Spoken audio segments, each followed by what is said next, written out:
আপনারা বলবেন না কোনো ধর্মের মানুষ আঘাত না পায়, উনি সাটা মারবে, উনি সাটা মারবে।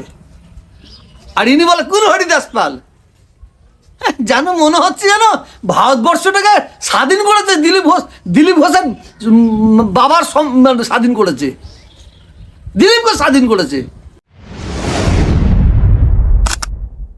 আমি যেদিন ময়দানে মুসলমানদের নিয়ে নেমে যাব না, সেদিন এমন ছাটা ভাঙা মাছ শুরু করব যে আপনাদের পতাকা বহন করার লোক থাকবে না।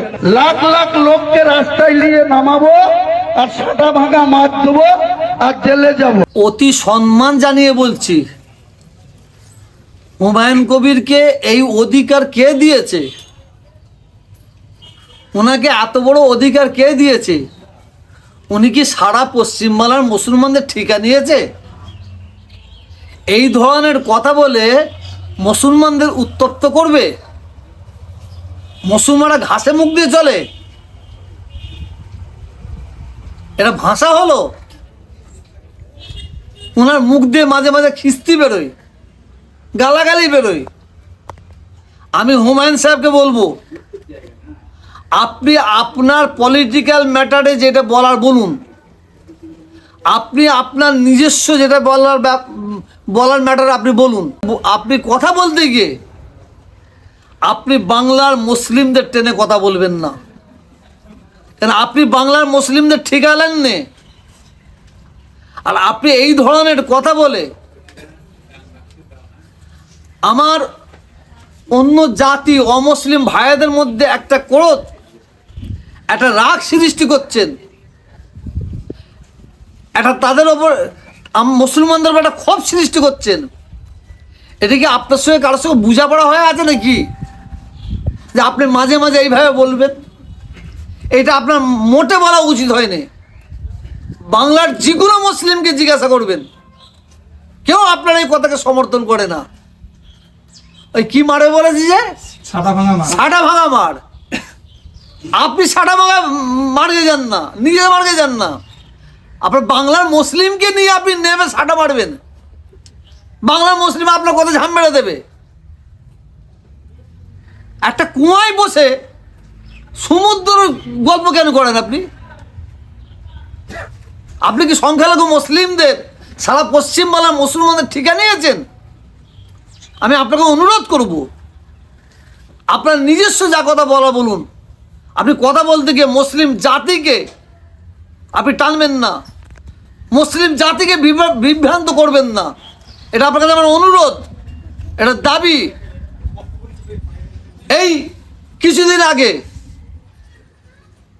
ওই দিলীপ ঘোষ যে ভাষা ইউজ করেছে, আর ওনারা কে? হরিদাস পাল, তাদের জন্য রাস্তা আটকানো হবে? এক বছরে এমনি দম বন্ধ হয়ে যাচ্ছে। যান বাংলাদেশে, পাকিস্তান চলে যান, এখানে নামাজ পড়ুন, কেউ বলবে না। এখানে চলবে না এইসব। সরকার পাল্টে গেছে, লোক পাল্টে যায়, জানে এগুলো বন্ধ করবো বলে, আর বন্ধ হবেই, জেনে রাখুন। রেড রোডে নামাজ হয়, সে নামাজ এবারে সরকার ক্ষমতা আসার পরে বন্ধ করে দিয়েছে। বাংলার মুসলিমরা মেনে নিয়েছে, বাংলার মুসলিমরা ব্রিগেডের ময়দানে গিয়ে নামাজ পড়েছে। সেই ব্রিগেডের ময়দানে এক সপ্তাহ ধরে রাস্তা জাম হলো। এটা বাংলার মানুষ বুঝবে। বাংলার মানুষ তো ঘাসে মুখ দিয়ে চলে না। কাদের প্রতি বিচার করা হচ্ছে, কাদের প্রতি অত্যাচার করা হচ্ছে, কাদের প্রতি জুলুম করা হচ্ছে, এটা বাংলার মানুষ বোঝে। এই দিলীপ ঘোষের ভাষা দেখেন না। এসব কোনো মানুষের ভাষা? এটা কোনো মানুষদের ভাষা এরকম হয়? উনি কি বললেন? নামাজ পড়তে যদি হয় পাকিস্তানে গিয়ে নামাজ পড়ো, নামাজ পড়তে যদি হয় বাংলাদেশে যে নামাজ পড়ো। কেন? এটা দিলীপ ঘোষের বাবার একটা ভারতবাসী নাকি? উনি একা? এই রাজ্যটা দিলীপ ঘোষের একা? ওনার বাবার একা? সারা ভারতবর্ষ স্বাধীন করতে গিয়ে মুসলমানের হাজার হাজার মুসলমান জীবন দিয়েছে ব্রিটিশদের বিরুদ্ধে লড়াই করতে গিয়ে। আমার হিন্দু ভাইয়েরা লড়াই করতে গিয়ে জীবন দিয়েছে। আর আজকে কে যে বাংলাদেশে নামাজ পড়তে যাও, পাকিস্তানে নামাজ পড়তে যাও। এটা সারা পশ্চিমবাংলা না, সারা ভারতবর্ষের মুসলমান এই দিলীপ ঘোষের এই ভাষাটাই আঘাত পেয়েছে। দিলীপ ঘোষের ক্ষমা চাওয়া উচিত বলে আমি মনে করি। আমি সম্মান জানিয়ে বলছি, সম্মান জানিয়ে বলছি। আবার কি একটা ভাষা প্রয়োগ করেছে ওই কুল হরিদাস পাল, কুল হরিদাস পাল, এটা ভাষা? এটা সুস্থ মানুষদের ভাষা হয়? কিন্তু পাগলদের ভাষা, কিন্তু পাগলদের ভাষা। এই ধরনের ভাষা ইউজ করে দিলীপ ঘোষ কি মনে করছে মুসলমানদের দমিয়ে দেবে? মুসলমানরা দমার বাচ্চাটা নাকি? যারা অন্যায় করবে তারা দমে যাবে, যারা নাই পথে তারা তো কোনো দমবে না।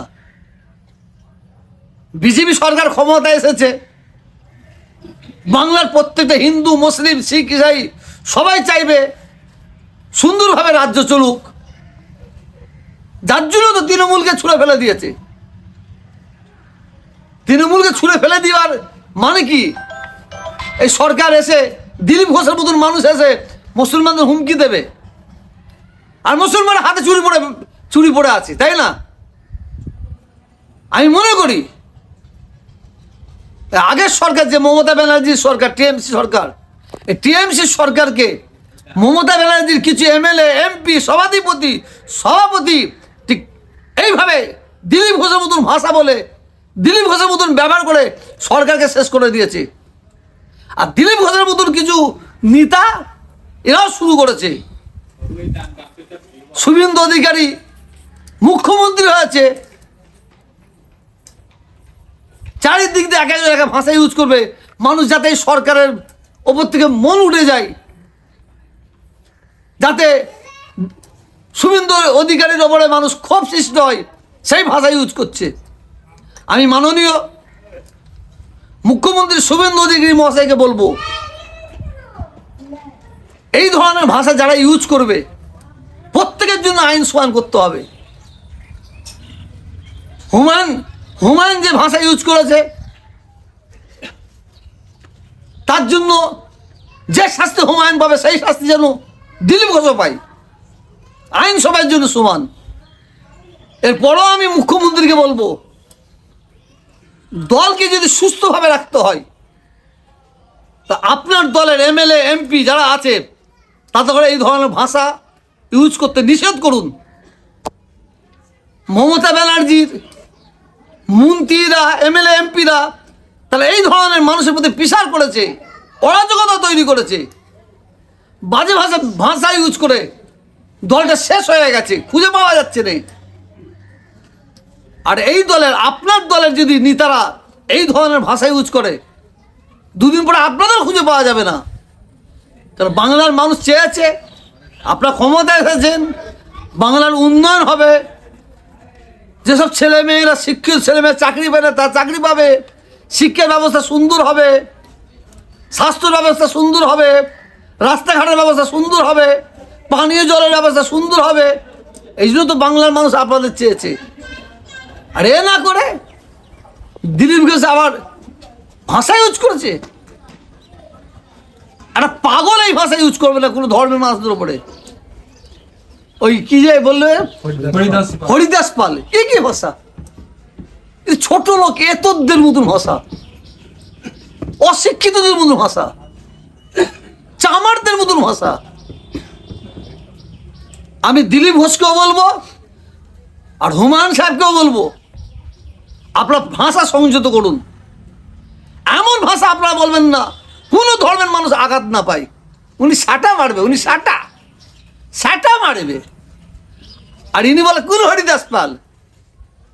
জানো মনে হচ্ছে যেন ভারতবর্ষটাকে স্বাধীন করেছে দিলীপ ঘোষের বাবার স্বাধীন করেছে, দিলীপ ঘোষ স্বাধীন করেছে। ইতিহাসটা পড়ুন না, ইতিহাস তো পড়বেন না। কি করে হিন্দু মুসলমানের মধ্যে দাঙ্গা লাগানো যায়, অশান্তি লাগানো যায়, এইগুলো সব করার চক্রান্ত হচ্ছে। ইতিহাস পড়ুন। এই দেশকে স্বাধীন করতে গিয়ে হিন্দু মুসলমান হাজার হাজার তারা জীবন দিয়েছে। আজকে যারা বড় বড় কথা বলছে, খবর নিলে দেখা যাবে তাদের বাপদাদা 14 পুরুষ সেই সময় খাটের তলায় লুকিয়েছিল। ভারত স্বাধীন করতে দিয়ে তাদের সরষে পরিমাণ অবদান নেই। আমি সব শেষে আমি দিলীপ ঘোষ মহাশয়কে বলবো, আমি হুমায়ুন সাহেবকে বলবো, আপনারা এই ধরনের ভাষা ইউজ করবেন না। আপনাদের ভাষায় মার্জিত তৈরি করুন, করে বাংলার হিন্দু মুসলমান শিখ ইসাই তাদের মধ্যে সম্প্রীতি গড়ে তুলুন। এটা আপনাদের কাছে আমার অনুরোধ।